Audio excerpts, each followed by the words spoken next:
The Action Line on FM 101.9 and AM 1450 Murfreesboro, FM 100.5 Smyrna. Listen and watch at WGNSradio.com. In studio from the Red Cross, we have John Mitchell talking about some of the different things that happen within the Red Cross. So what are some of those things that folks may not be familiar with? Thank you, Scott. You know, a lot of people hear about us responding to disasters and what they may not know on a local level that's happening on a very reoccurring basis with home fires. So our volunteers are trained and vetted to show up to someone's home, and if they don't have a way to get back in their home that night, then they will get some financial assistance to get back on their feet and get in a hotel room, or if they stay with family members, they can use that money however they need. It's just more or less to get them moving towards sustainability. I know this time of year we always see an increase in home fires because people trying to heat their homes with, gas heaters, propane heaters, space heaters plugged into the wall and so forth. Yeah, you can definitely see it on a trend line. And that's just part of what we do. We know to be ready to respond. One of the things we'll try to do during the other times of the year is do home fire campaigns. So we know this is a threat that doesn't go away. So one of the biggest things you can do is have a smoke alarm. And so we will install smoke alarms for free, and we do that on a regular basis. We actually have 3 scheduled what we call Sound the Alarm, Save a Life events coming up. One will be in Allgood. The 26th or the 29th, I have to look at my calendar, whatever Saturday that is, in April, we will be at the First Baptist Church doing it in that community near Patterson Park. And it's a great program. We welcome anybody that wants to come out and feel what it's like trying to be proactive and preventing home fires to come out and help us go door to door and install smoke alarms when they're needed. And at the end of the day, we also do a Homes Made Safer presentation. So we talk about a plan and make sure everybody's as prepared as they can be. So when somebody has a fire at their house, kind of walk us through what happens. When does Red Cross get the phone call, and how do you go about letting the volunteers know, hey, we need your help at such and such address? Yeah, I'll maybe talk about it in the roles that the Red Cross volunteers play. One of the volunteers will play a role called not dispatch, but a duty officer. So a duty officer is on call. They're not necessarily going to leave their home, but they will get a call from either the 1-800 Red Cross number or from the local fire department. And they say, there's a fire at XYZ Street, and we need you all to support our efforts. Now, when we come to the fire, we're not going to be assisting the fire department with the fire per se. We're going to totally focus on the client or the homeowner or the people that are that were in the home. And we may basically, the first thing we're going to do is maybe wrap them around with a Red Cross blanket and provide some hope and start talking to them as a human being that has just went through something that they didn't expect, and put some humanity back in the situation. That person is called a disaster action team member. So once the duty officer verifies that there is a fire at that location, then he calls the 2 volunteers that are listed as DAT members or disaster action team members.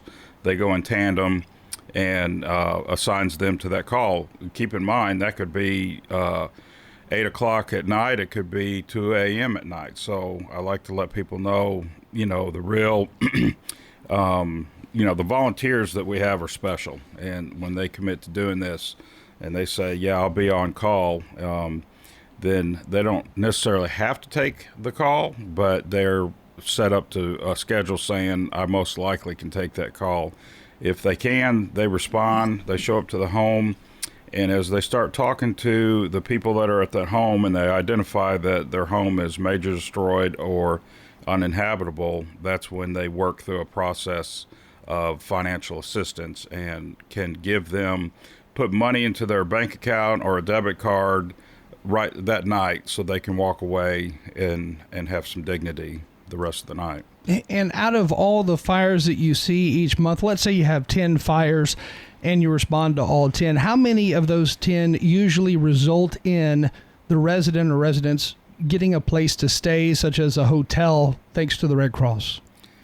Yeah, I would say, this time of the year, it can be between, 50 and 80%, this time of the year. At different times, we do have to work with the fire department and let them know we still want to come to the fire if they don't think it's going to be terrible, because if somebody's not displaced from that home, we still want to assist them with some mental health and, spirit. We have mental health and spiritual health counselors that love to meet people where they are and just guide them through the process. So there is the financial assistance when it's destroyed, but there is the mental health component that, our volunteers are trained to provide, even if they are not destroyed, the house is not destroyed. And I'm sure, mentally speaking, people aren't ready for something like that. I mean, that's just a lot to cope with.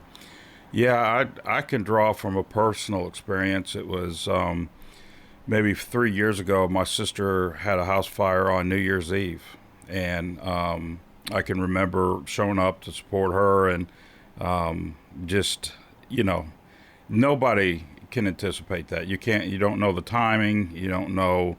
It's never, planned. And it just kind of throws you off your loop and you just, you're stunned, and that's where you need some human interaction to kind of help ground you. Again, John Mitchell with us from the Red Cross. If anybody listening would like to be a part of the Red Cross, to volunteer to help out with things like this, what do they need to do, and do you have room for that? Absolutely. I'd mentioned just a couple of the volunteer roles, and trust me, that's just a small portion of the volunteer opportunities we have. As a matter of fact, 90% of what we do at the Red Cross is through volunteers. That being said, if you would like to do it, you can always call 1-800-RED-CROSS or redcross.org. Once you go through that system, we are very well attached to our national responders, our national employers that will bring that information in front of us. So right here in the Heart of Tennessee chapter in Murfreesboro, Tennessee, if you call that 1-800-RED-CROSS, they will notify us and we will give you a call. I don't mind to give out my cell number if somebody wants to look into it. They can call me at 615-651-3405. Nikki Festervan is our volunteer coordinator, and she would love to sit down and walk them through the steps on becoming a Red Cross volunteer.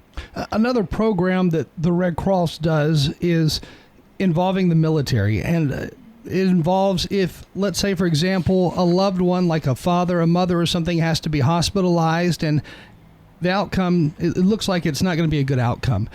You work through the Red Cross in order to bring that military family member back home to see that mom, that dad or brother who has been hospitalized. How does that work? Yeah, so we are the communication link. We are what the military will use as the communication connection link to get families that are experiencing a disaster similar to what you just said, and it's usually a death in the family, to get that soldier home, whether they're here locally or they're abroad. So we have a system. Once people call again, they can start with 1-800-RED-CROSS. We try to educate the families as people are going through the MEP centers and signing up to be in the service, that they have all the information where they can call us directly. But again, once somebody contacts the Red Cross, we have a caseworker that gets assigned to this case, and they follow it through, and they stay in contact with the service that they're employed in, whether it's the Army, the Navy, what have you, and they work towards getting them home. Keep in mind, we don't make that call. We just provide the assistance. But once we open a case, that also gives us an ability to work with that family on other needs. So if in the conversation we see that they're needing some financial support, our counselors that are trained to do this casework are very apt on pointing them towards other finances, sometimes within the Red Cross, but a lot of times right within what they have in the military. But our main goal is, if the military branch is able to do so, is to assist in getting that soldier home to be with their family in a great time of need. And I've seen that program work to where that military member gets home within like a 24-hour window. It's amazing sometimes. It is, and that's where we pride ourselves on being an organization that is trusted, and so we take that very serious with our relationship with the military and the service armed forces, that they trust us to be a trustworthy communicator to help this process go through in a fast manner. Again, John Mitchell from the Red Cross with us this morning. We only have about a minute or so left, so in closing, are there any events coming up that we should know about? Yes, thank you. March 13th, it'll be here before you know it, but we will have our Heroes Luncheon. Every year we honor some local hero that has made great contributions to the community. One of those was your father, Bart Walker. This year, we will be honoring Dr. Gloria Bonner, the former education dean at MTSU's College of Education, and Ray Wiley as our spotlight, our community, our volunteer spotlight partner in a second honor. Those two probably had played the biggest role in the MTSU's blood battle between WKU and MTSU for just collecting thousands of units of blood over the years.